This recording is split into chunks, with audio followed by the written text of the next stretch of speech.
पानी डालने के लिए है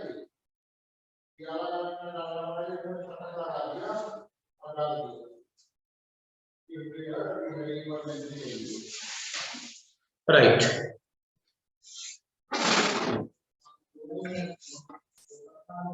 तो ये जो लास्ट क्वेश्चन था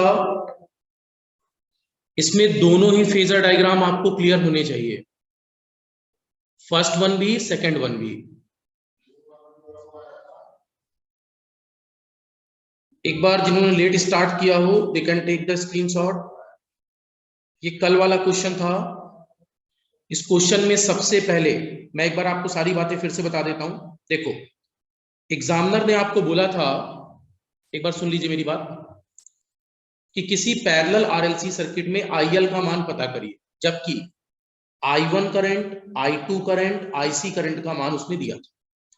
I1 करंट का मान 10 और I2 का मान 10, तो इंडक्टर की करंट आपसे पूछी गई, राइट। अब बताओ क्या ये पैरेलल आरएलसी सर्किट है? और पैरेलल आरएलसी सर्किट का मतलब, पैरेलल आरएलसी सर्किट का मतलब यहां तीन बातें हो सकती हैं। या तो आईएल और आईसी की करंट बराबर हो जाए, मतलब रेजोनेंस, या तो आईएल बड़ा हो जाए आईसी से, मतलब मोर इंडक्टिव, या तो आईसी बड़ा हो जाए आईएल से, मोर कैपेसिटिव। लेकिन इन तीनों में कोई एक केस होगा ना, तीनों केस एक साथ सेटिस्फाई हो सकते हैं क्या? आईएल आईसी बराबर होंगे तो ये एक केस होगा। मैंने कहा आईएल बड़ा है आईसी से तो ये एक अगला केस होगा।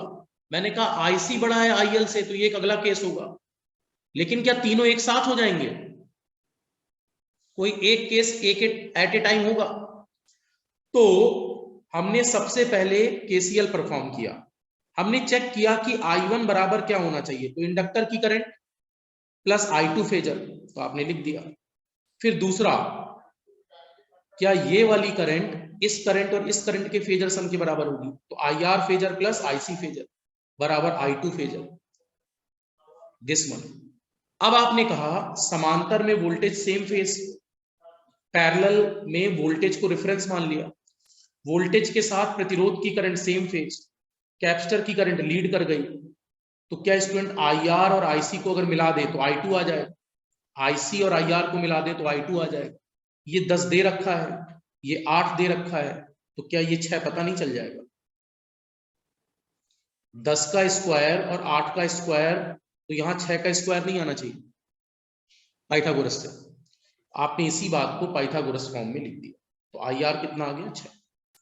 जब IR 6 आ गया तो फिर मैंने आपसे कहा आप कंडीशंस को एज्यूम करिए। किसको एज्यूम करिए? कंडीशंस को। अब ये सामने से दिख रहा है, देखो इधर देखो जरा, अगर यहां 8 है, देखो स्टूडेंट्स ये 8 है, यहां 8 एम्पियर है, तो यहां 8 तो नहीं हो सकता। क्या यहां 8 हो सकता है? 8 तो नहीं हो सकता। क्यों नहीं हो सकता? क्योंकि यहां से 10 आ रहा है और यहां बाहर भी 10 जाना है।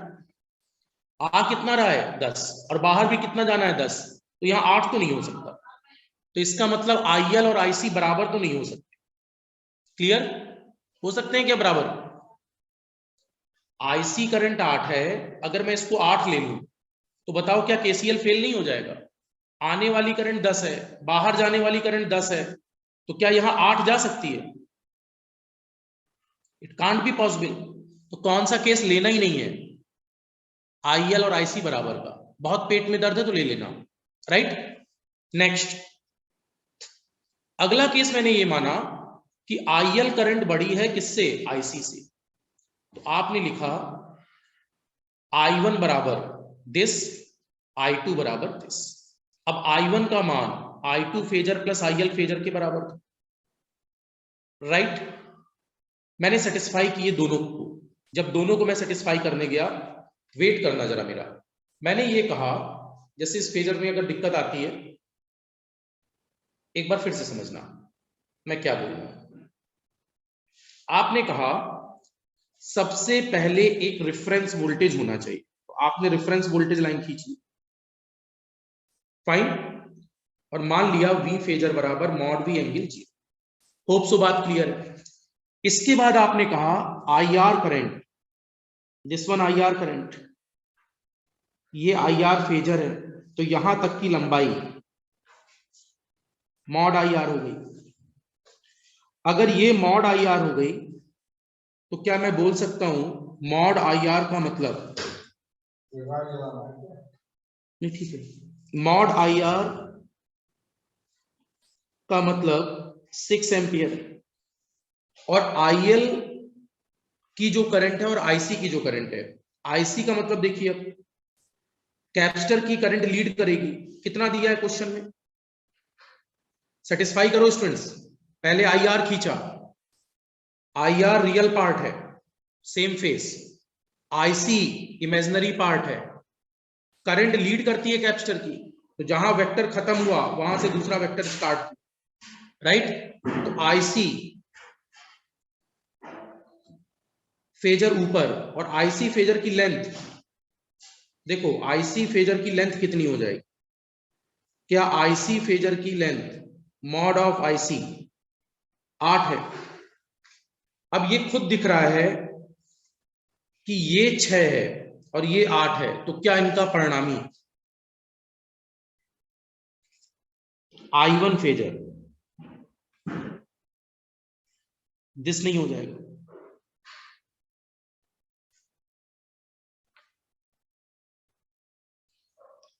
मॉड I1 बराबर 10 एम्पियर, जो अभी, सॉरी, मॉड I2 बराबर। अब ये बताओ क्या ये पहली इक्वेशन की जगह दूसरी इक्वेशन सेटिस्फाई करा चुका हूं, प्रतिरोध की करंट, कैपेसिटर की करंट और इन दोनों का फेजर सम I2 के बराबर। अगर IR फेजर और IC फेजर का सम I2 फेजर के बराबर है, मेरी बात फिर से सुनना, IR फेजर और IC फेजर का सम किसके बराबर, I2 फेजर, तो क्या ये सेटिस्फाई है अब तक, IR खींचा, IC खींचा और I2 बराबर है। अगला मैंने कहा इस वाले को भी बराबर करते हैं, इस वाली इक्वेशन में I2 का मान रख दीजिए, तो IR plus IC plus IL। अब आपको तीनों का फेजर किसके बराबर लाना है, I1 के बराबर, IR IL और IC। तो पहले आपने IR खींच चुके हैं, IC भी खींच चुके हैं, तो ये दो फेजर तो आपके कंप्लीट है, IR और IC। अगला क्या खींचना है, IL। अब बताओ IL फेजर कहां खींचे, जहां I2 खत्म हुआ है, राइट, वहां से ही IL फेजर आपको खींचना है। तो बताइए IL फेजर अगर मैं खींचूं स्टूडेंट्स, तो क्या IL फेजर का मतलब, IL फेजर का मतलब क्या मैं कह सकता हूं जहां कैपेसिटर वाली करंट है उससे वो लैग करेगा, और लैग करते करते कहां तक कहां तक कहां तक, पीछे जाते जाएंगे जाते जाएंगे जाते जाएंगे, कब तक जाएंगे पीछे, जब तक फिर से परिणामी जहां से स्टार्ट किया था वापस से वही ना मिल जाए। मतलब ये वाली जो लेंथ है वो I1 फेजर है, राइट, और इस लंबाई को हम क्या कह रहे हैं, मॉड I1, और ये मॉड I1 भी 10 आना चाहिए। अब बताओ 10 कब आ सकता है, आपने मान लिया कि इंडक्टर की करंट बड़ी है, तो इस कैपेसिटर की करंट 8 से बड़ी कब होगी, जब ये नीचे जा रही होगी, एक्सेप्टेड। इंडक्टर की करंट अगर कैपेसिटर से बड़ी है तो कैपेसिटर वाली तो 8 है ही, 8 से और पीछे जा रही होगी, यस, बोलो, क्लियर है यहां तक, फिर इसको मिला दिया आप, एग्री, कोई दिक्कत। अब ये बताओ पाइथागोरस से ये 6 है, ये 10 है, तो क्या ये 8 नहीं होगा, और अगर यहां तक की करंट भी आपको पता है 8, तो क्या स्टूडेंट्स टोटल इंडक्टर की करंट नहीं पता, ये टोटल मॉड IL कितना हो जाएगा, 8 प्लस 8 कितना हो जाएगा? 16 एम्पियर। यस, कोई दिक्कत यहां तक? देखो हाथ का सफाई का तरीका है, कैसे आप लेना चाहते हो। अब दूसरा इमेजिन करो, हाँ फिर इसके बाद मैंने गणितीय रूप से आंसर बताया था, है ना, जैसा आप निकालते हो एक्चुअल में। तो आप क्या करते हो, इसमें फेजर एनालिसिस लगा लेते हो और अपनी तरफ से इस बार बड़ा कौन सा है, आईसी और आईएल में आईएल बड़ा है तो आईएल माइनस आईसी घटा दिए, real square plus imaginary square, value put कर दी, वैल्यू प्रतिस्थापित करने के बाद आईएल क्या आ गया, 16 आ गया। क्लियर? दूसरा केस सेकंड लिया आपने, केस सेकंड में आईसी को बड़ा माना आईएल से, तो जब आईसी को बड़ा माना है आईएल से, फिर से वैल्यू पुट कर दी और आईसी माइनस आईएल का स्क्वायर कर दिया, जब आंसर निकाला तो 0 आ गया। अब मुद्दा ये है, और फेजर बनाओगे तो फेजर में केवल क्या बनेगा, रियल इमेजिनरी मॉड। अब इंडक्टर की करंट ही 0 है तो क्या कोई करंट नीचे आएगी, नहीं आएगी, तो यही फेजर I2 ही किसके बराबर हो जाएगा, I1 के बराबर हो जाएगा। अब मुद्दा ये आता है,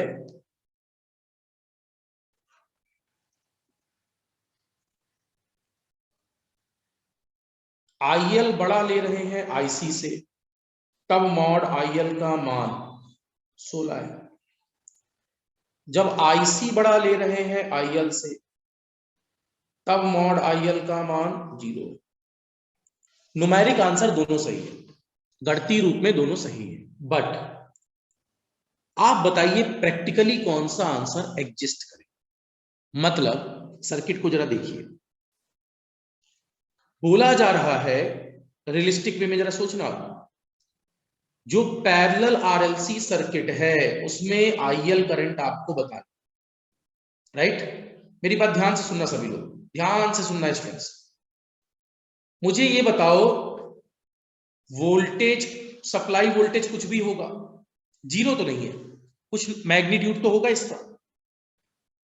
अच्छा, इंडक्टर भी एल भी 0 नहीं होगा, अगर क्वाइल लगी है तो इसका भी कुछ अपना मैग्नीट्यूड होगा, right?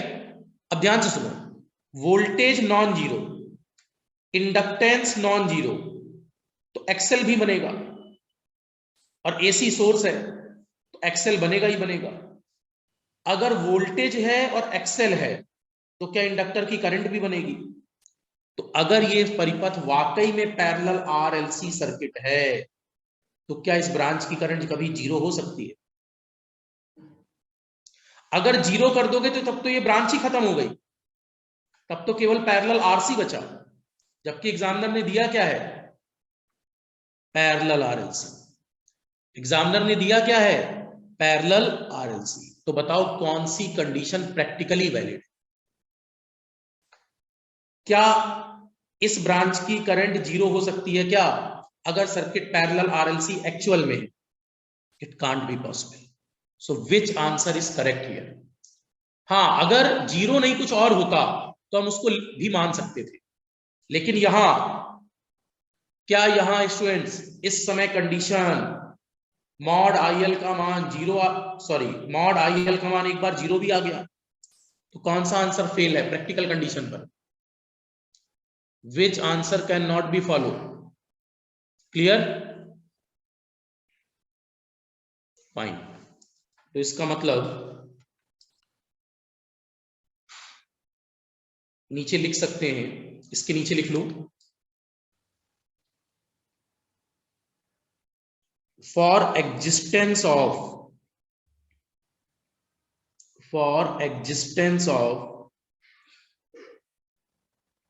practical RLC circuit, inductor current should be non-zero. Inductor current should be non-zero.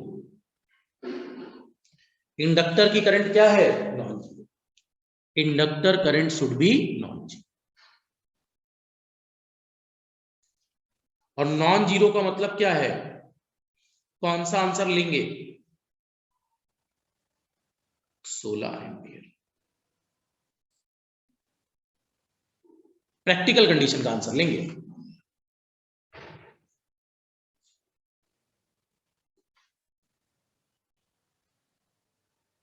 Clear?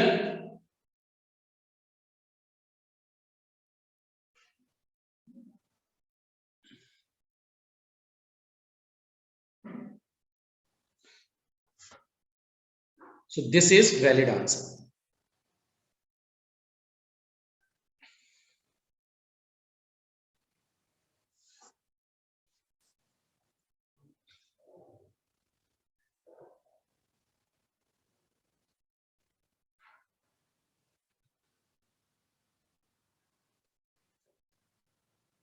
Equal लेने पर वैल्यू I1 बराबर IR आ रहा है।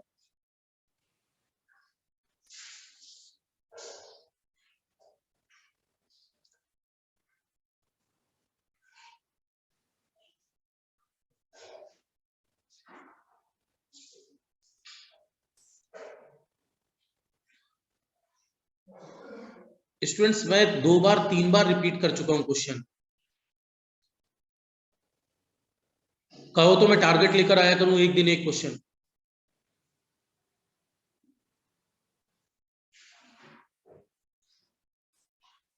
लिखते हुए शर्म नहीं आती स्टूडेंट? वंस मोर,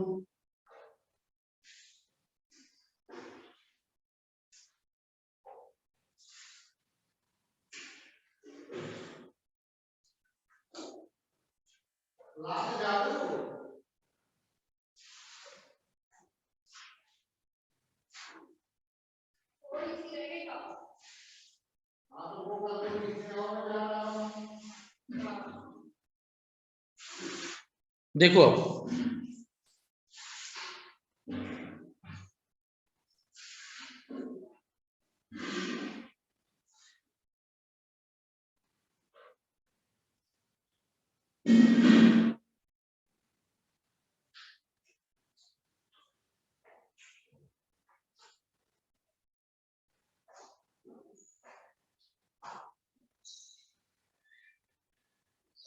देखो, ये जो डाटाबेस है, इस डाटाबेस पर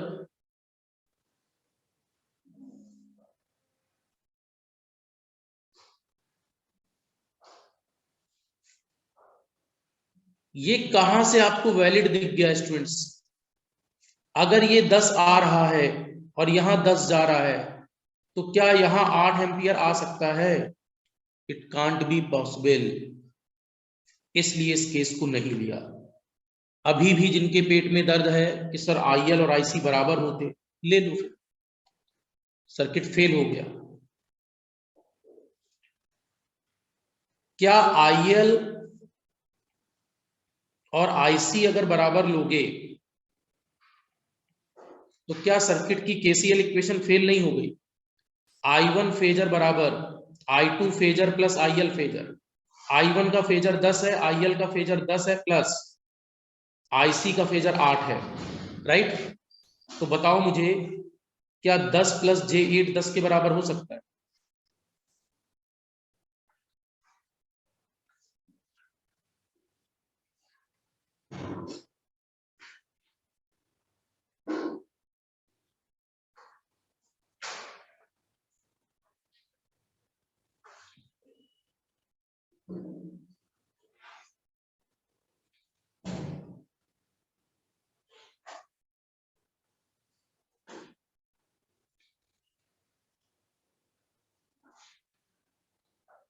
फाइन है यहां तक?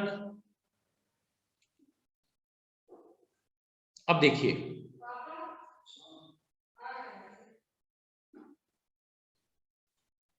अब मान लीजिए हम लोग नेक्स्ट क्वेश्चन में मूव करते हैं। ये समझ गए सभी?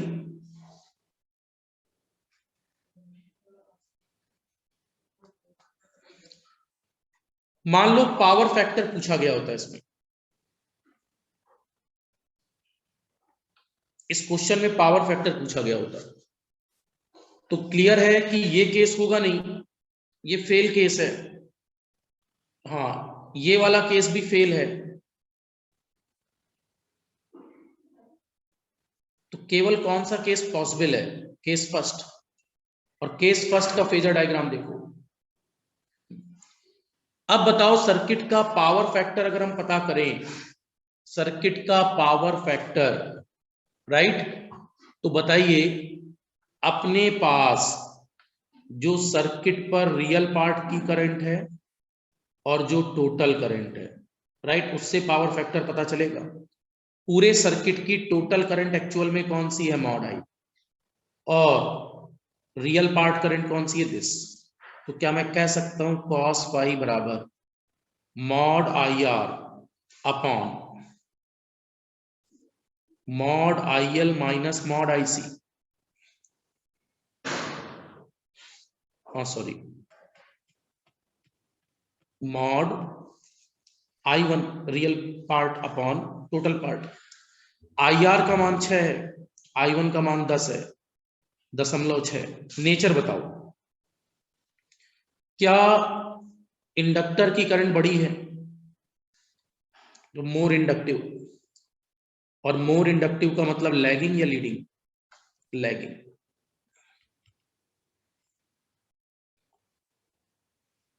क्लियर?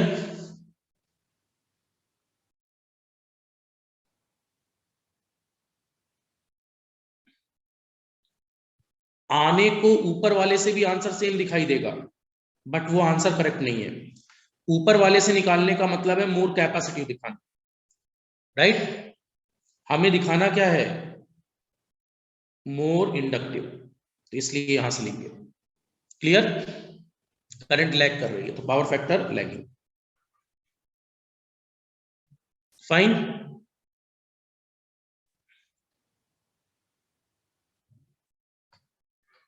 आगे मूव करें।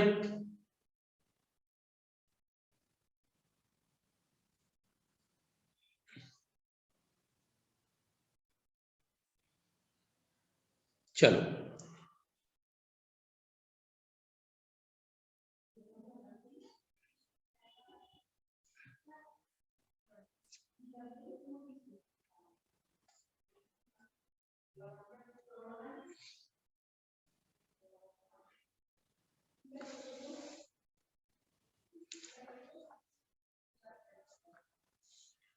अब देखिए,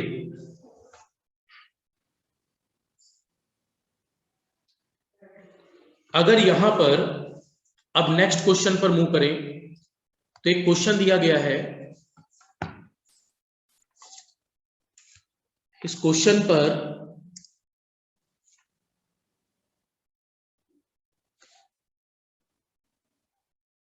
ठीक है, अब इस पर स्टार्ट करते हैं।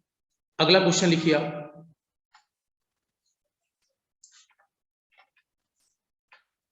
फॉर द, क्वेश्चन लिखिए, for the circuit given below, for the circuit given below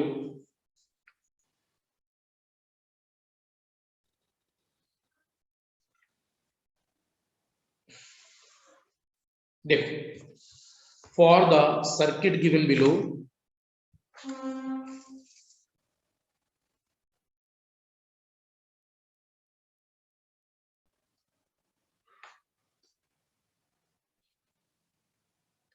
for the circuit given below,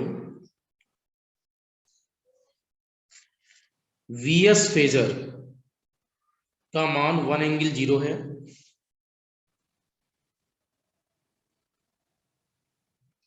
Is phasor का मान √2 ∠π/4 है, और IRL फेजर का मान √2 ∠ -π/4 है। ये एम्पियर है, ये भी एम्पियर है। बोला गया द पावर, सॉरी, इसमें एक पार्ट पूछा गया, ये मान लो फर्स्ट पार्ट है। The current IC in the figure given below, the current IC, the current IC in the figure below is,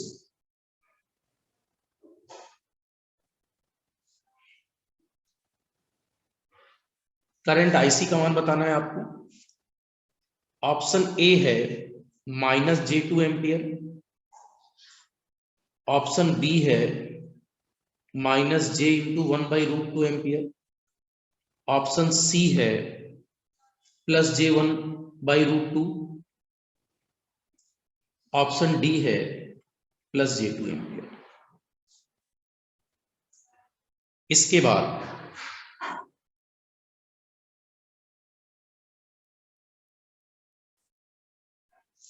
फिर बोला गया the power dissipated, the power dissipated, कितनी पावर खर्च हो रही है, power dissipated in the resistor capital R is, in the resistor capital R is, option A दिया है 0.5 वाट, ऑप्शन बी दिया है 1 वाट, ऑप्शन सी दिया है √2 वाट, ऑप्शन डी दिया है 2 वाट। और यहां पर सर्किट इस वे में दिया गया था।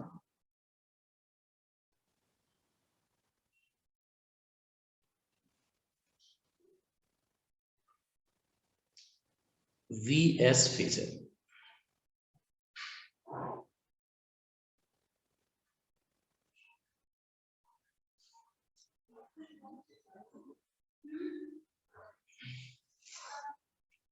VS फेजर इसके साथ लिखा हुआ है दिस इज R,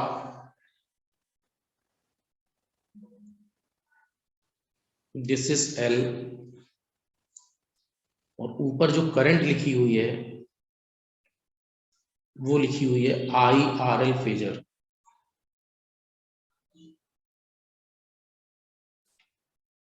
इसके बाद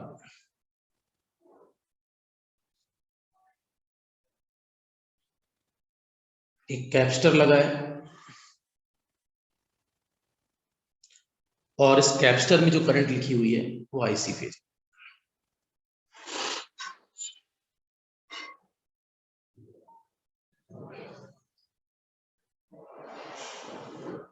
और सोर्स पर जो करंट लिखी हुई है वो करंट IS फेजर है, राइट। एक बार क्वेश्चन को प्रॉपर लिख लीजिए फिर स्टार्ट करते हैं। लिखो जल्दी।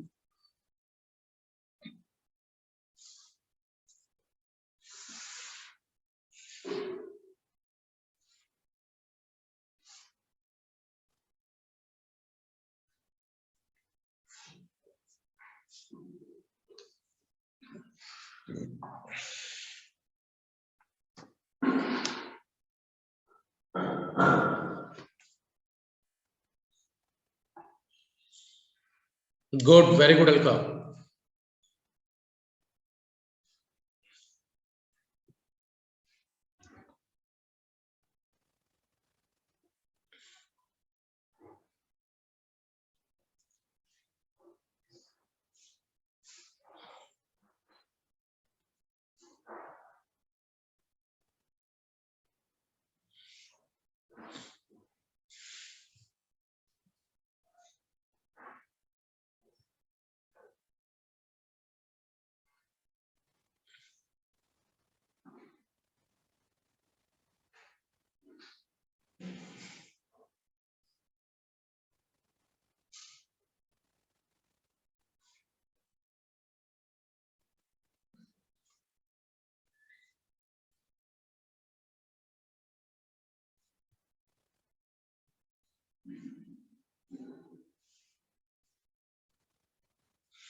देखो इस प्रश्न में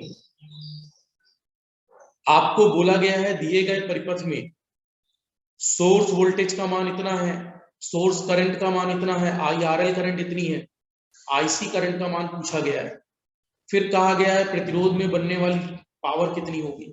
बहुत सिंपल सा क्वेश्चन था, वेरी एलिमेंटरी डाटा।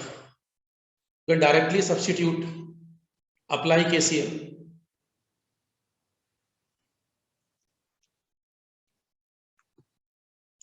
यहां से आने वाली करंट क्या है, IS फेजर, यहां जाने वाली करंट क्या है, IRL phasor plus IC phasor, apply KCL।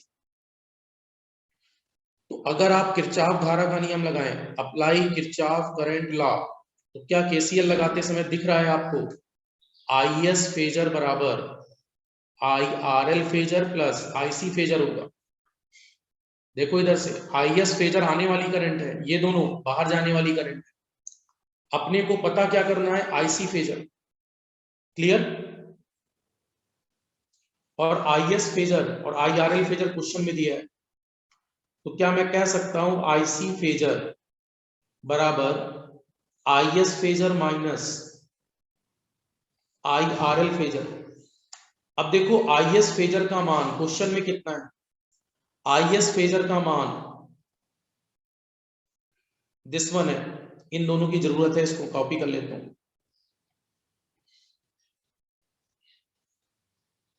Right, ये दिया गया था। तो बताओ π/4 का एक्चुअल में मतलब कितना है, 45 डिग्री। राइट, तो इसका मतलब IS फेजर का मान कितना हो जाएगा, कैन आई से √2 एंगल 45, और IRL फेजर का मान √2 एंगल -45। मुझे नहीं लगता इसमें किसी को कोई इशू होना चाहिए। अब बताओ दो करंट का घटाव है यहां। राइट, क्या घटाते समय हमारे पास ये वाला डाटा और ये वाला डाटा पोलर फॉर्म में, पोलर को पहले किस में बदलेंगे, रेक्टेंगुलर। तो बताइए IC फेजर लिखते समय, हाँ बताओ √2 एंगल 45 को क्या लिख सकते, क्या √2 cos 45 और एक बार प्लस j√2 sin 45। बोलो किसी को दिक्कत? A प्लस JB का मतलब पढ़ा चुका हूं क्लास में, A प्लस GB के मतलब R cos 5 plus R sin 5, बीच में साइन क्या लग गया, प्लस j, फिर साइन है माइनस का। हाँ अब देखो √2 cos -45 प्लस j √2 साइन -45, क्योंकि बीच में माइनस साइन है, एंगल का साइन यहां क्या है, माइनस, तो cos minus theta cos theta, sine minus theta minus sine theta. Agree? ये समझ में आ रहा है सबको? ये कहां से लिखा है मैंने, याद करो स्टार्टिंग में पढ़ाया था, अगर R एंगल फाई है तो क्या इस R एंगल फाई को A प्लस JB का मतलब R cos phi plus JR sin phi लिख सकते हैं। और अगर ये R एंगल माइनस फाई है तो इसका मतलब क्या हो जाएगा, A minus JB R cos phi minus JR sin phi. अगर एंगल माइनस में है तो माइनस j आ जाएगा, एंगल प्लस में है तो प्लस j आएगा। दिक्कत होती है तो अंदर cos minus theta sine minus theta रखना। cos माइनस थीटा क्या होता है, cos theta, sine minus theta क्या होता है, माइनस साइन थीटा। हटा दो इसको। चलो अब बताओ, क्या √2 cos 45 का मतलब 1/√2, j√2 साइन 45 का मतलब 1/√2 माइनस √2 cos -45 मतलब cos 45, तो 1/√2 सीधे लिख दूं, प्लस j√2, हाँ साइन -45 क्या होता है, माइनस साइन थीटा, तो माइनस बाहर आ जाएगा, और साइन 45 1/√2। चेक करो जरा, √2/√2 का मतलब 1, plus J1 minus 1 minus J √2 का मतलब 1 प्लस J1 के अंदर माइनस का यहां गुणा हो गया, -1 प्लस J1, क्या +1 -1 कैंसिल, प्लस J2 एम्पियर आना चाहिए। चेक कर लो, सभी का आंसर सही है।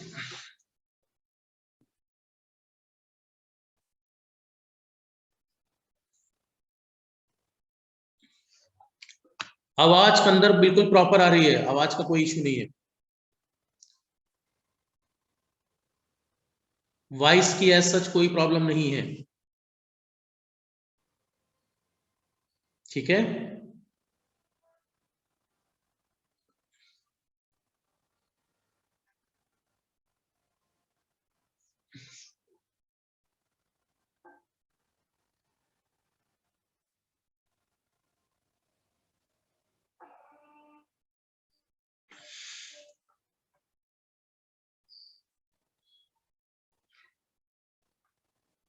बताओ इसमें कहीं दिक्कत हो।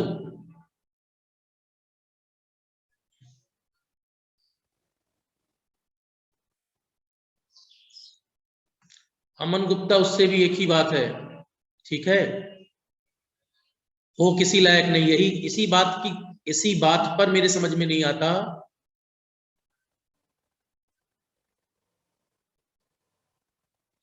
अभी तक एक मेथड नहीं जानते थे, अब 2 बता दिए, 3 4 बता दिए, तो अब उड़ने लगते हो।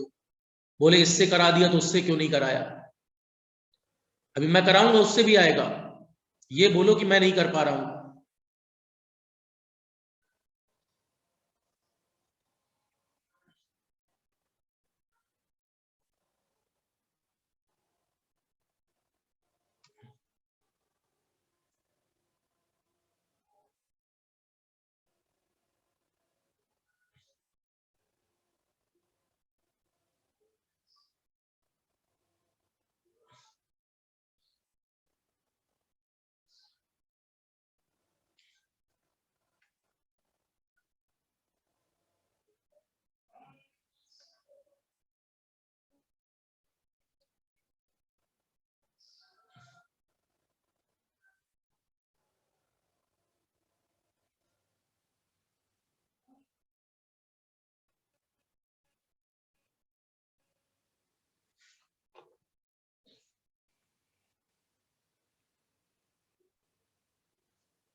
हो गया, देखो कंप्लीट सभी का।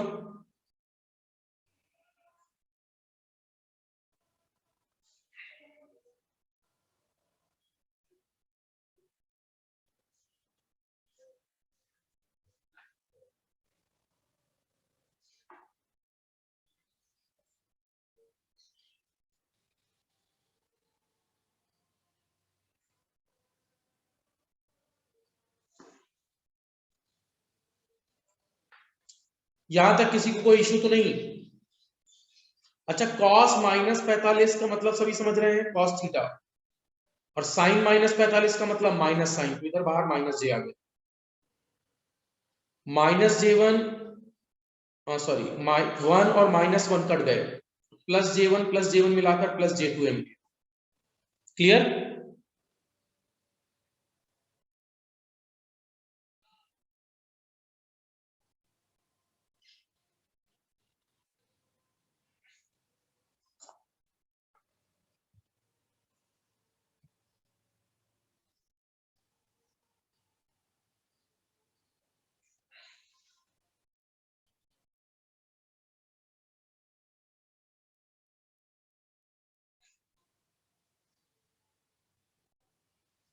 अब देखो,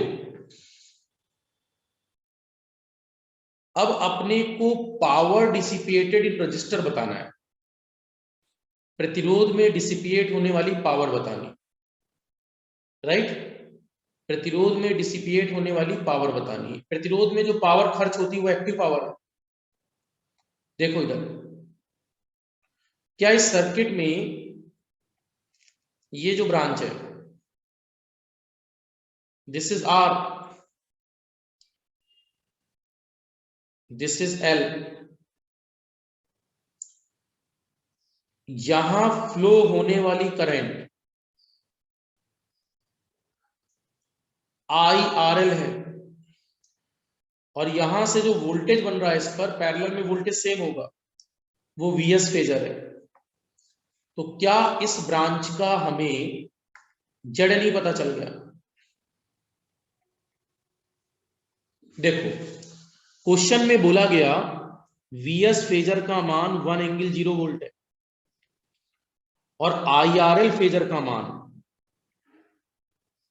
√2 एंगल -45 है। देखो यहां पर दिस वन, ये क्वेश्चन में दिया था। अब मुझे बताओ समांतर में वोल्टेज बराबर होता है तो जो वोल्टेज यहां है वही वोल्टेज यहां होगा, वही कैपेसिटर में होगा। अब बताइए एसी का ओम्स लॉ, क्या IRL बराबर VS phasor into ZRL phasor होगा? सॉरी, क्या एसी के ओम्स लॉ से ZRL फेजर बराबर वोल्टेज अपॉन करंट होगा? वोल्टेज का फेजर कितना दिया है? 1 ∠0। करंट का फेजर कितना दिया है? √2 एंगल -45। क्या 1 का बटा √2 है तो क्या हम इसको कह सकते हैं 1/√2? ऊपर जाएगा एंगल तो माइनस की जगह प्लस हो जाएगा। क्या इस ब्रांच की प्रतिबाधा आ गई? और अगर प्रतिबाधा पोलर फॉर्म में आ गई है तो क्या इसको रियल और इमेजिनरी में भी ब्रेक कर सकते हो? बताओ इसका रियल कितना है? मैग्नीट्यूड है 1/√2। क्या एक फैक्टर cos 45 बनेगा और एक j 1/√2 sin 45 बनेगा? ये समझ पा रहे हो सभी? r cos फाइव और एक बार r sin five, sin five वाले के साथ प्लस j आएगा। कोई दिक्कत तो नहीं इसमें, राइट? स्टूडेंट्स मैं एक बार फिर से पूछ रहा हूं, ये बात सभी को रिकॉल है ना? z बराबर r∠φ को रेक्टेंगुलर में कैसे लिखते हैं?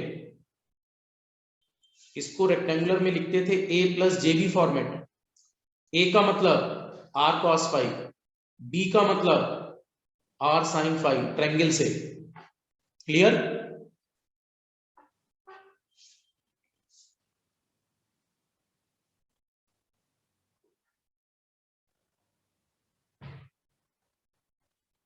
r cos five, r sin five, तो r cos फाइव आ गया, r sin फाइव आ गया।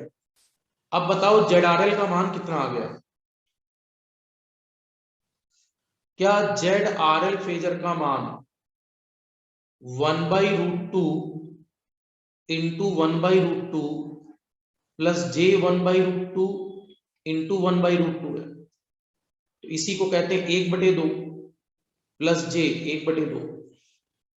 तुलना करो जरा, बताओ RL सर्किट में ये क्या दिया है? RL सर्किट वाली ब्रांच का सीरीज में ये R है, इंडक्टर सीरीज में लगा है तो ये XL है। This is XL, this is R। तो R का मान, अरे R + j XL से कंपेयर कर लो, R का मान 1/2। और आपको पता है IRL का मान दिया था √2 एंगल -45। अब आप खुद बताइए, अगर मैं मॉड का मान पूछूं तो मॉड करंट कितनी हो जाएगी? मॉड IRL का मतलब केवल √2 एम्पियर। पावर, एक्टिव पावर क्या होती है? P बराबर, अगर मैं एक्टिव पावर की बात करूं तो एक्टिव पावर क्या होती है इसमें? I²R। प्रतिरोध पर बनने वाली करंट कौन सी है? क्या ये मॉड IRL का स्क्वायर इंटू R होता है? RMS वैल्यू ऑफ करंट कितनी है? √2। तो √2 का स्क्वायर, R कितना है? 1/2। √2 का स्क्वायर 2 होता है, 2/2, 1 वाट।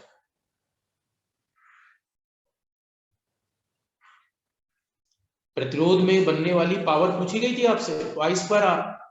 प्रतिरोध पर बनने वाली करंट का मैग्नीट्यूड कितना है, √2।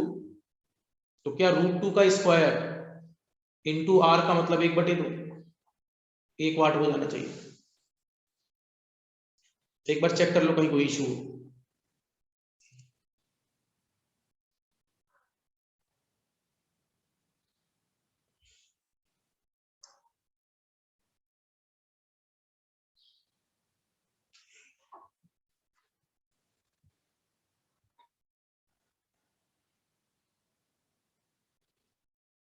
अरे वो तो आएगा ही आएगा आंसर।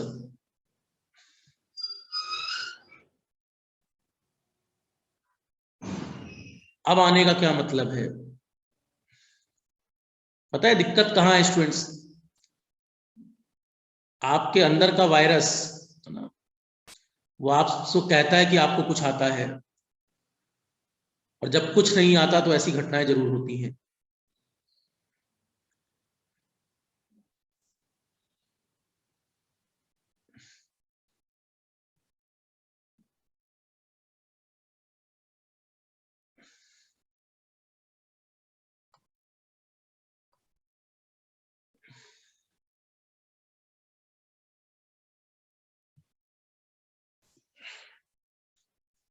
यहां तक बताओ किसी को कोई दिक्कत? देखो सेकंड पार्ट पूछा गया था, प्रतिरोध में बनने वाली पावर। प्रतिरोध में पावर कब बता सकते हो, जब प्रतिरोध की करंट पता हो। प्रतिरोध की करंट का स्क्वायर इंटू आर। प्रतिरोध की करंट का क्या लेंगे, RMS, mod of I RMS square. थोड़ा शॉर्ट फॉर्म में नीचे लिख दिया है, दिक्कत हो तो मैं इसको प्रॉपर लिखूं। प्रतिरोध में बनने वाली करंट ये थी, करंट का मॉड दिस है, तो क्या पावर पता चल जाएगी। Fine.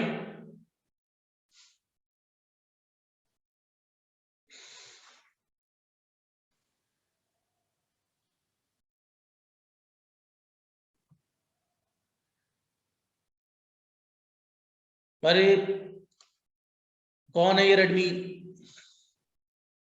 Polar form by default RMS होता है। कितनी बार बताया जाए, पोलर फॉर्म जब भी दिया है इसका मतलब बाय डिफॉल्ट क्या है, आरएमएस। क्या क्वेश्चन में साइन कॉस लिखा है कहीं देखो, क्या लिखा है ये? जब भी क्वेश्चन डायरेक्ट दिया हो,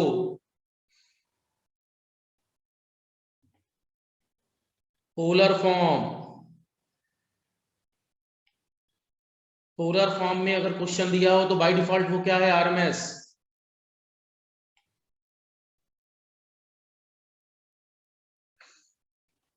हाँ अगर साइन कॉस के साथ लिखा है तब वो मैक्सिमम है। तो अगर पावर पूछी जाए तो उसको आरएमएस में कन्वर्ट करते हैं। पूछा जाए पावर, नहीं पूछा जाए तो अपने आप जैसा करना हो वैसा करना। क्लियर? पोलर फॉर्म में देने, अरे आपके घर में 230 आ रहा है, तो क्या वो आरएमएस नहीं है? लिख के आ गया कि 230 एंगल 0 है आपके यहां वोल्टेज, तो क्या उसमें 230/√2 करोगे? कर भी सकते हो। भरोसा है नहीं आप लोगों का कुछ? अगर घर पर 230 आ रहा है, 230 एंगल 0, तो क्या उसमें √2 करोगे आरएमएस निकालते समय?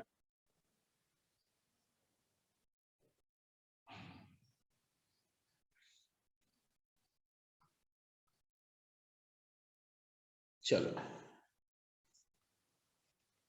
पहले ये बताओ स्टूडेंट्स, पहला वाला तो आप लोगों को मेरे ख्याल से क्लियर था। सेकंड वाला डाटा समझ पाए क्या आप लोग?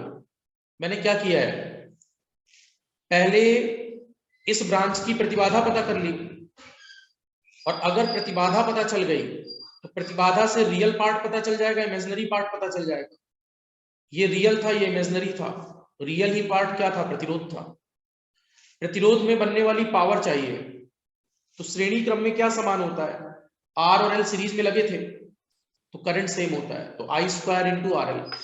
इधर देखो अब ये जो लिखा हुआ है ना, आई आर एल फेजर बराबर 1 एंगल -45, ये बाय डिफॉल्ट आरएमएस है।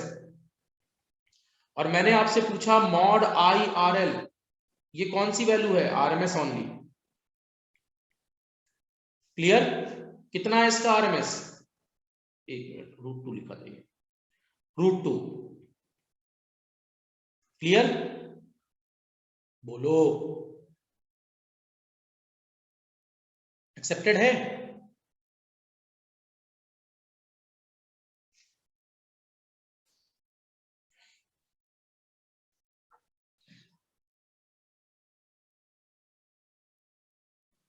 ये क्या नाम लिखा है student? www.patel.com Varanasi, right.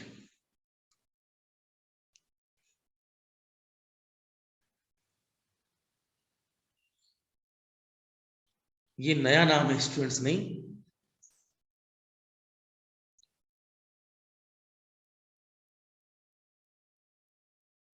Fine, चलो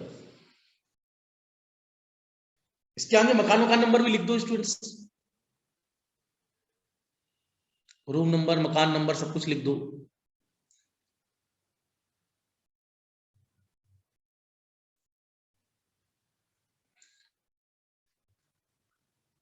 सुनिए,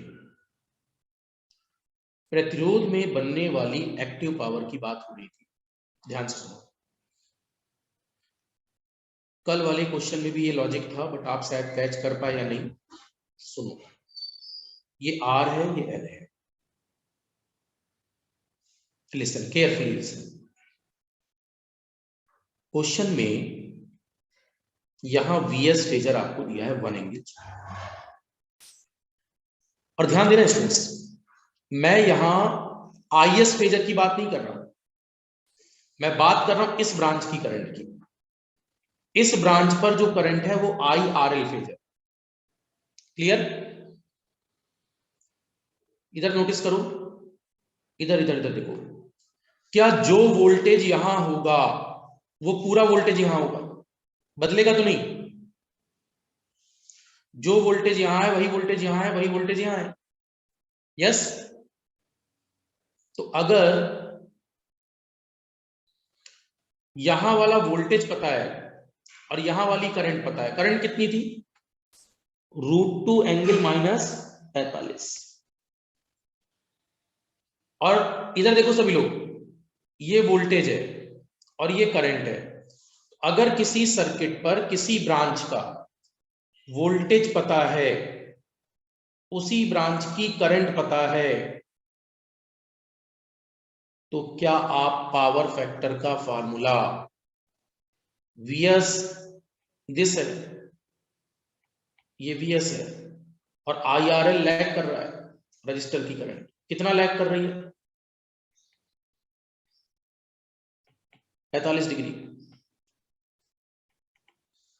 माइनस का मतलब लैग करना। अब बताओ, क्या पावर अक्रॉस रजिस्टर को एक्टिव पावर कहते हैं? और एक्टिव पावर का एक दूसरा फार्मूला क्या था? मॉड पी बराबर mod V R M S into mod I R M S into cosine of angle between voltage and. बताओ यहां वोल्टेज का आरएमएस कितना है? 1। वोल्टेज का आरएमएस कितना है? 1। करंट का आरएमएस कितना है? √2। कॉस वोल्टेज और करंट के बीच का एंगल कितना है? 45। √2 इंटू 1/√2।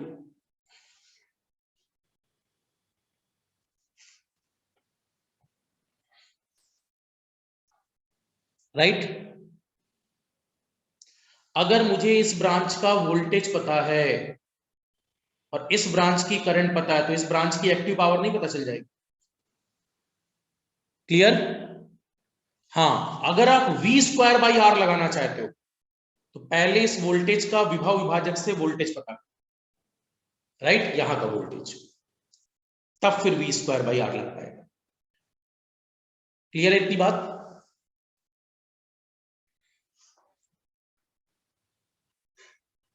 यहां तक कोई इशू तो नहीं?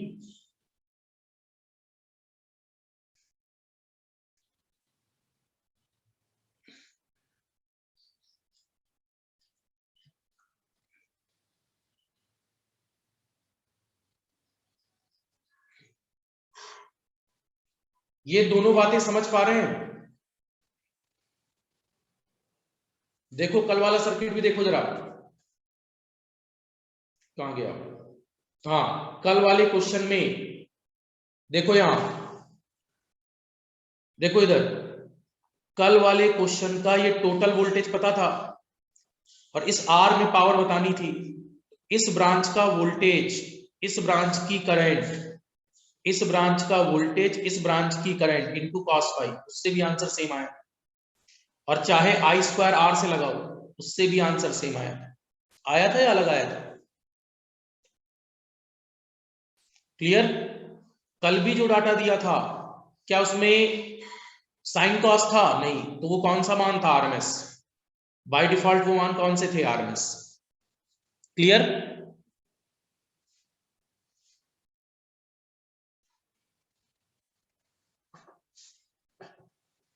यहां तक कोई इशू?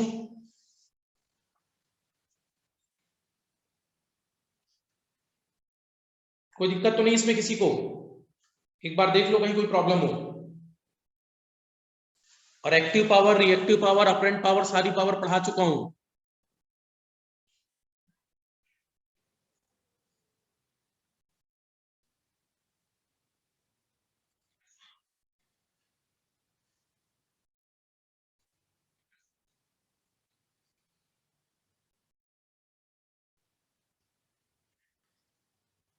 कंप्लीटेड?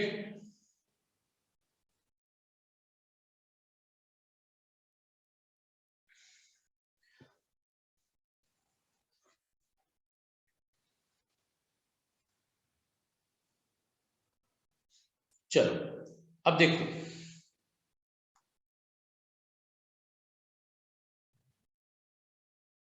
मान लीजिए हम चाहते हैं कि इस सर्किट को फेजर फॉर्म से सॉल्व करें।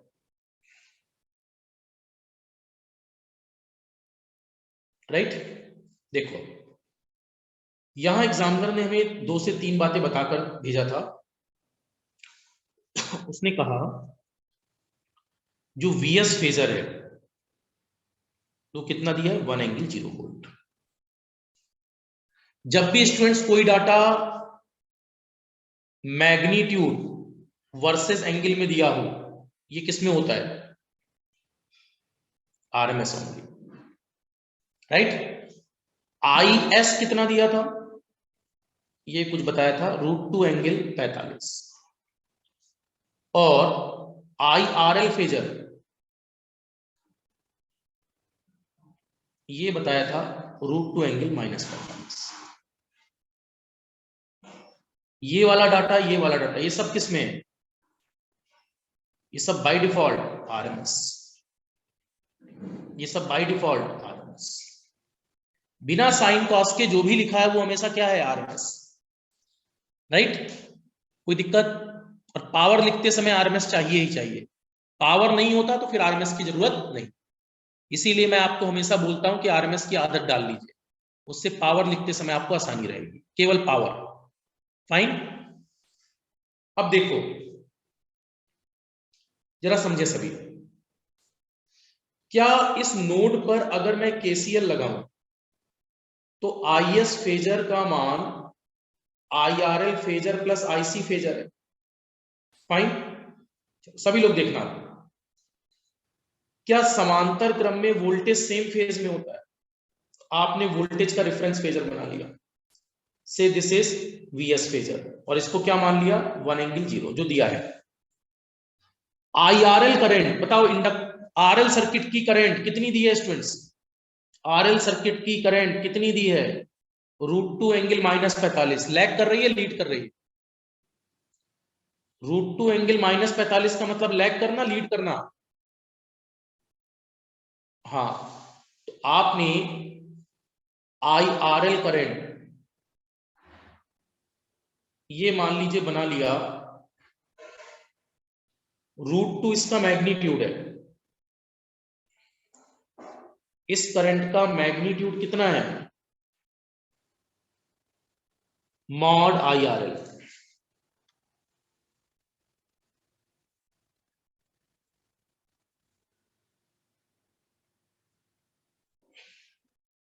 √2 एम्पियर, और इसका एंगल कितना है 45। अब इस IRL में हमें कैपेसिटर की करंट जोड़नी है। देखो कौन सी करंट ऐड करनी है, कैपेसिटर। IRL फेजर में कौन सी करंट ऐड करनी है, कैपेसिटर।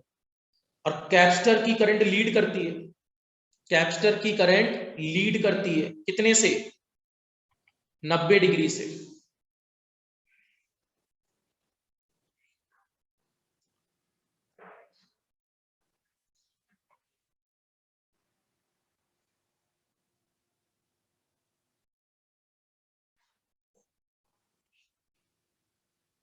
मैं इसको थोड़ा सा ऊपर बना देता हूं।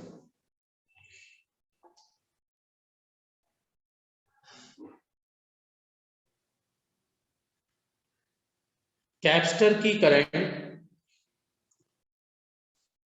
हाँ देखो ये कौन सी करंट थी अपने पास, IRL फेजर, फाइन। और अब अपने को IC फेजर और चाहिए, कौन सा, IC फेजर।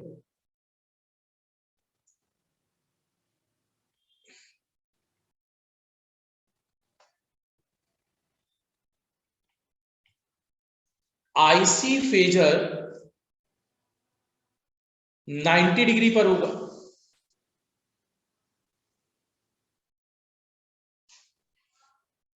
राइट। तो अब मुझे बताओ स्टूडेंट्स, क्या IC फेजर 90 अंश से लीड कर रहा हो। अगर IC फेजर 90 से लीड करेगा तो अपने को IS चाहिए, फाइन। IS फेजर, देखो इधर ध्यान से देखना सब, IS फेजर, IS फेजर का भी मान क्वेश्चन में दे रखा है, तो इससे आसान क्या मिलेगा, √2 एंगल 45 दे रखा है, तो √2 एंगल 45 इसको भी खींच लो। IS फेजर का मान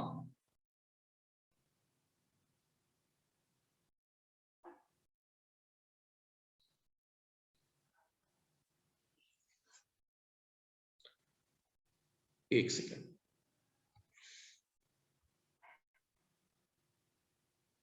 आप लोग इसको बनाओ। अब देखो यहां पर आप लोग एक बार किसका किसका फेजर बना लो, दिस, और इसका फेजर बनाने के बाद कैपेसिटर की करंट की वैल्यू पता चल जाएगी, और वो करंट और ये करंट क्या आएगी इससे। जल्दी बनाओ स्टूडेंट्स, मैं आ रहा हूं 1 मिनट में आया।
हाँ सॉरी,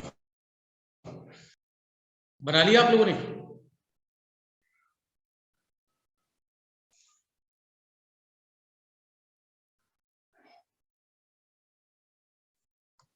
फाइन।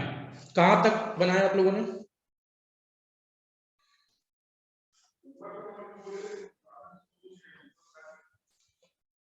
आईएस फेजर बराबर IRL phasor plus IC phasor. Sorry, बनाया? हाँ कॉपी दिखाओ स्क्रीन पर।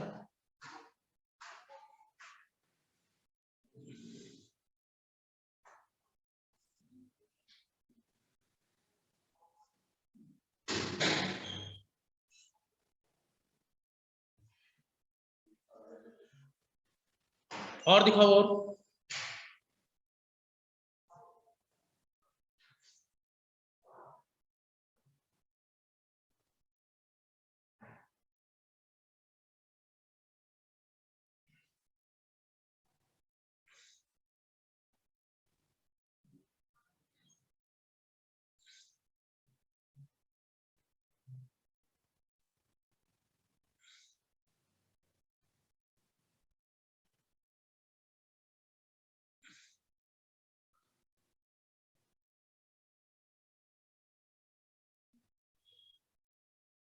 बनाई नहीं स्टूडेंट्स आप लोगों से? गलत है पिंटू, गलत है।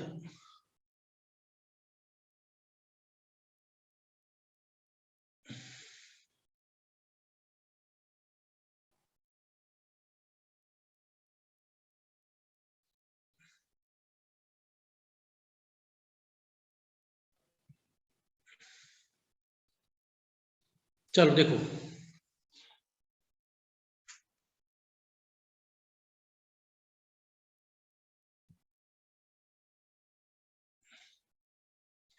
अब यहां से देखिए आप लोग जरा, आ जाते हैं इस पर। फाइन। सबसे पहले, अच्छा ये बना दिया था मैंने, okay.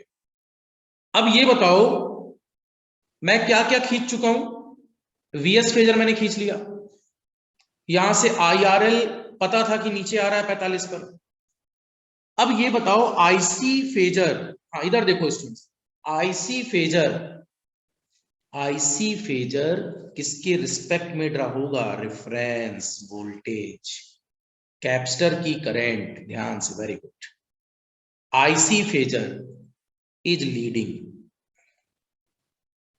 Bye 90 degree from VS phasor. तो ये देखो समझने के लिए, ऊपर अगर ये वीएस वाली लाइन है तो क्या समझने के लिए यहां कहीं वीएस फेजर दिस होगा, इसके रिस्पेक्ट में 90 बनेगा।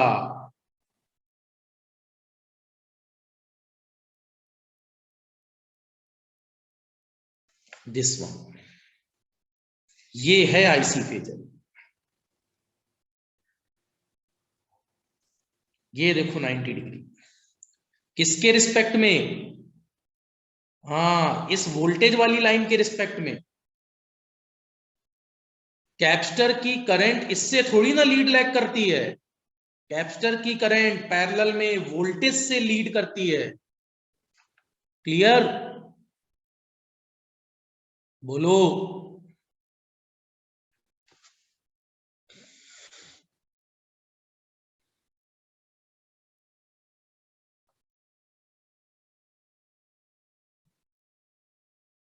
अभी तक कहां थी कॉपी स्टूडेंट? ऐसे ही बनाया था,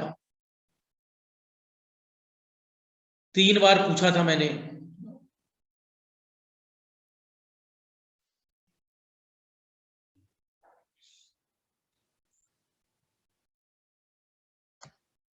कहानी लिखने को बोल दो।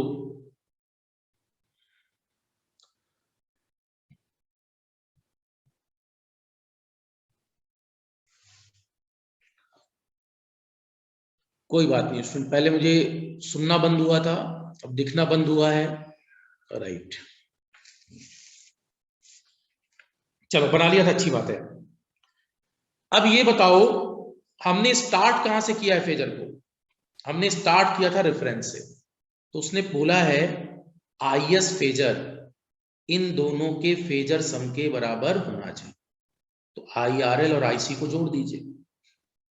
तो क्या ये लाइन, क्या ये लाइन IS फेजर नहीं हो जाएगी? और इसकी लंबाई कितनी है? Mod IS। देखो मॉड IS क्वेश्चन में कितना दिया है, ये भी √2 दिया है। एंगल कितना दिया है इसका रेफरेंस से? 45। हाँ अब देखो स्टूडेंट्स, इधर देखो, इधर इधर VS की वैल्यू यहां तक की लेंथ कितनी दी है?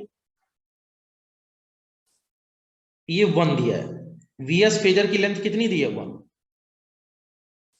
अब मुझे बताओ, क्या इस समकोण त्रिभुज में ये √2 है, ये 1 है,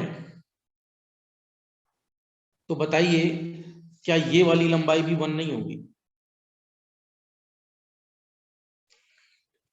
और नीचे वाले समकोण त्रिभुज में क्या ये भी 1 नहीं होगा? तो क्या ओवरऑल कैपेसिटर करंट 2 एम्पियर नहीं होगी? कैपेसिटर करंट का नेचर, कैपेसिटर करंट का नेचर प्लस जे होता है, माइनस जे होता है।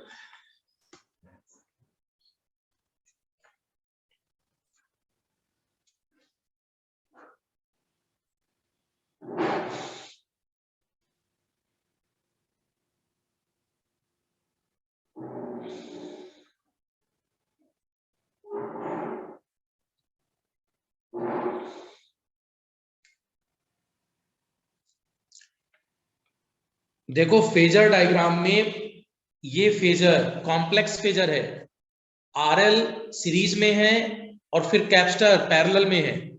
सीरीज RL की करंट दिस, और कैपेसिटर की करंट जहां ये खत्म हुआ है, सॉरी, कैपेसिटर की करंट जहां ये खत्म हुआ है, राइट, रेफरेंस लाइन से, वोल्टेज वाली लाइन से, जो रेफरेंस लाइन है उससे कितना? 90। इससे 90 आपने खींचा इसको, तो जब ये 90 खींचा तो ये करंट यहां नहीं रुकेगी, ये करंट ऊपर तक जाएगी, क्योंकि कैपेसिटर की करंट इतनी आनी चाहिए कि IS फिर से कितना आ जाए? क्लियर?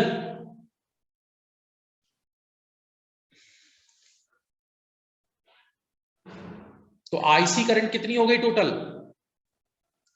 1 एम्पियर प्लस 1 एम्पियर मिलाकर ये टोटल कितनी हो गई? 2 एम्पियर। और कैपेसिटर की करंट का नेचर प्लस जे।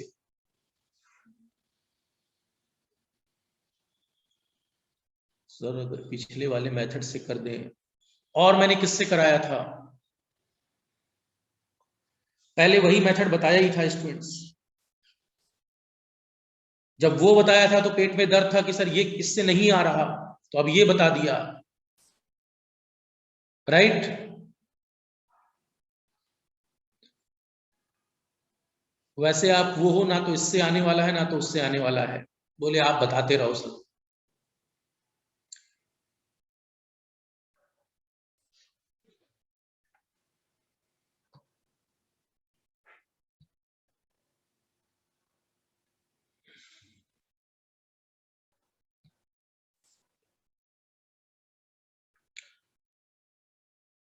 क्लियर है यहां तक?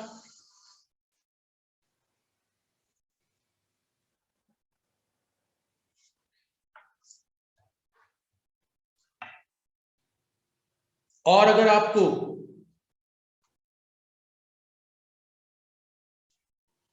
तारिक अनवर जो लिख रहे हो कि टोटल पावर, फलाना पावर, ढिकाना पावर, जब कहानी बिल्कुल जीरो होती है तब ऐसा होता है। क्या अगर VS फेजर का मान 1 एंगल 0 पता है, IRL फेजर का मान √2 एंगल -45 पता है, तो क्या आप यहां से सारी पावर निकाल नहीं सकते? कॉम्प्लेक्स पावर का फॉर्मूला पढ़ाया था, S फेजर बराबर VS phasor into IRL phasor का स्टार, VI स्टार। जब VI स्टार लगाओगे तो 1 एंगल 0 √2 -45 का कॉन्जुगेट, राइट, -45 का कंजुगेट क्या होता है? +45। तो ये पावर आ गई √2 एंगल 45। लेकिन ये क्या आया है? S phasor. एस फेजर को बदल लीजिए रियल और इमेजिनरी में, तो √2 cos 45 प्लस j√2 sin 45। ये कौन सी पावर है? Mod p। ये कौन सी पावर है? Mod q। मॉड p का मतलब √2 cos 45 √2 इंटू 1/√2 1 वाट। मॉड q बराबर √2 into 1/√2 1 volt ampere reactive. Mod s ऊपर से दिख रहा है कितना है? √2 यूनिट वोल्ट एम्पियर।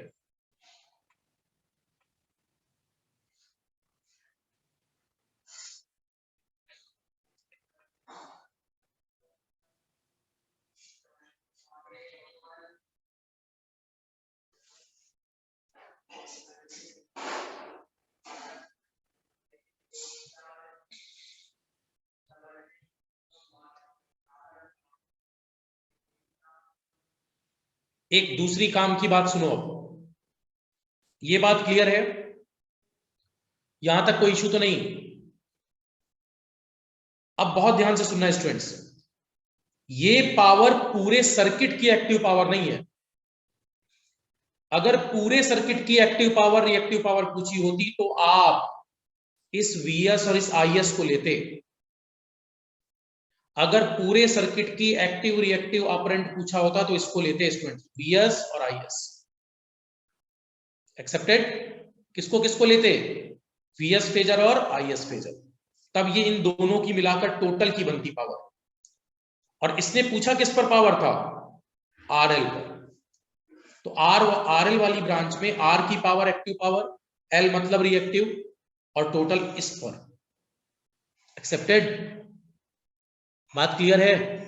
और अगर पूरे सर्किट की पूछा जाता तो पूरे सर्किट की पावर निकालते समय Vs इंटू Is का फेजर का स्टार। फाइन?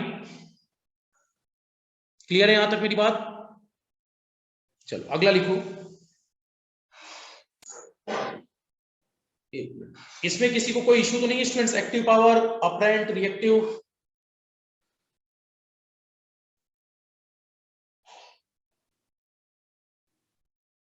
और मैं जितने क्वेश्चन करा रहा हूं स्टूडेंट, घर में 10 बार कम से कम प्रैक्टिस करो, कम से कम 10 टाइम्स। ठीक है? और अपने वायरस फिनोमेना से बाहर आओ कि आपको कुछ लगता है कि हाँ कुछ आता है।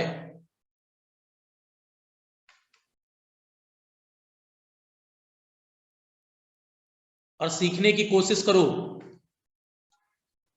और ये फेजर फिनोमेना इतना आसान आपके लिए नहीं है स्टूडेंट्स, पहली बार पढ़ रहे हो, इट विल टेक टाइम। लेकिन यहां छोड़ दोगे तो आगे फिर कहीं नहीं कर पाओगे, इसलिए धीमे धीमे इसकी आदत डालनी है। It will need some time, right? थोड़ा टाइम आपको देना पड़ेगा।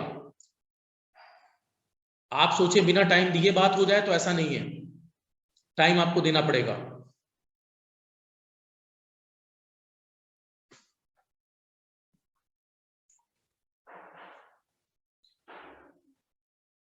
कंप्लीटेड?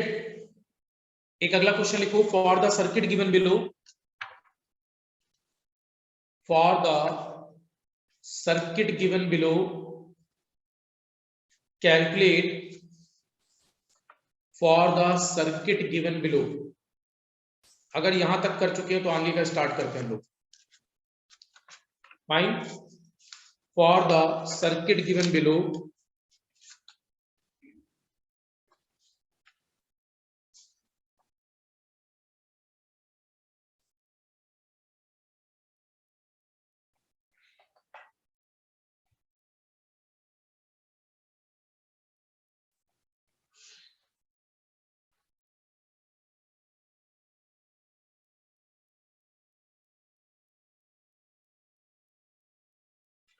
चलो ठीक है, फिर इसको कल कराएंगे, विल टेक टाइम। आ गए सर, ठीक है। इसको फिर यहां से कल करेंगे। कल स्टूडेंट्स अब मेजरमेंट वाला जो अपना टॉपिक रिमेनिंग था ब्रिज का, AC bridge, right, measurement of resistance हम लोग कंप्लीट कर चुके थे। एसी ब्रिज को मैंने कहा था कि एसी अगर आपने पढ़ लिया है तो उसके बाद ज्यादा ठीक रहेगा, राइट। तो अभी आप कल इसको छोड़ देना, हाँ कल आप लोग मेजरमेंट की कॉपी के साथ स्टार्ट करना, मेजरमेंट एसी क्लास। कोई भी स्टूडेंट मुझे व्हाट्सएप कर देना कहां तक मैंने कराया है, राइट। एसी शायद मैंने स्टार्ट किया था, तो मेजरमेंट ऑफ एसी ब्रिजेस पर, राइट, उस पार्ट को कंप्लीट कर देते हैं, वो रिमेनिंग था आप लोगों का, तो उसको कल परसों में 2-3 दिन में फिनिश कर देंगे। अरे जो डीसी नहीं पढ़े हो क्यों घबरा रहे हो, सब कुछ समझ। रेजोनेंस के जो लेक्चर्स हैं, मेरी कोशिश है कि रेजोनेंस पर आप लोगों को 1 बाय 1 लेक्चर्स मैं यहां से प्रोवाइड कराता जाऊं, और रेजोनेंस के लेक्चर पहले से मैंने फ्रेम कर लिए हैं, तो वो आपको क्वेश्चंस में फायदा मिलेगा जल्दी करने के लिए, राइट। मैं यहां से लेक्चर चला दूंगा और आपको लेक्चर्स करने में थोड़ा फायदा रहेगा, फाइन, थोड़ा हम लोग का टाइम बचेगा, टाइम सेविंग रहेगी।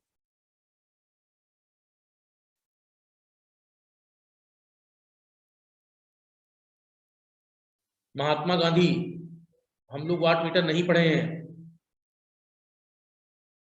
पढ़ लेना।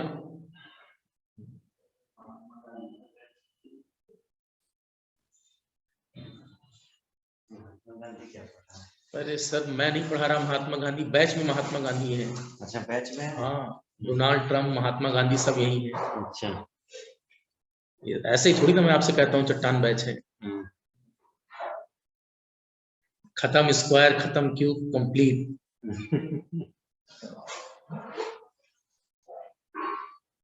जीपी सीरीज है ये।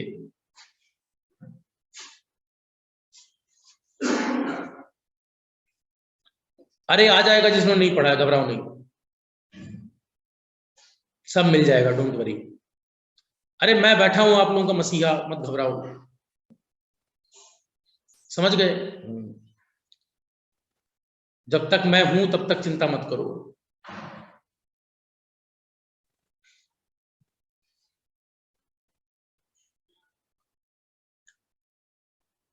कुछ पढ़ो ना पढ़ो, मैं आप लोगों को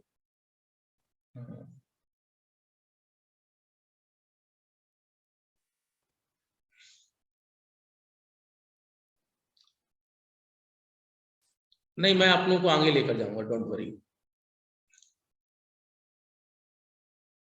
लेकिन स्टूडेंट्स रिपीटिशन थोड़ा सा, एसी पर न्यूमेरिकल्स कम से कम 2 से 3 बार रिपीट करिए।